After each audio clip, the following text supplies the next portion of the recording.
How to turn on dark mode on Snapchat iPhone. Hello everyone. In this video, I will show you how to turn on dark mode on Snapchat iPhone. First of all, open up the Snapchat application. Once you get into your Snapchat app, tap on the chats icon from the bottom bar. Then, from here, tap on your profile icon from the top left corner.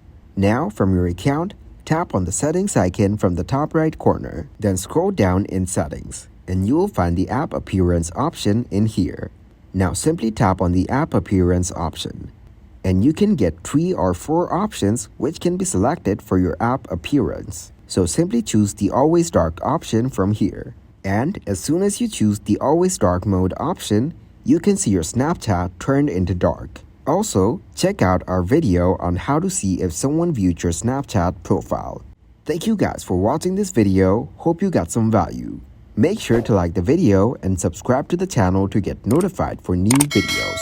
See you in the next one.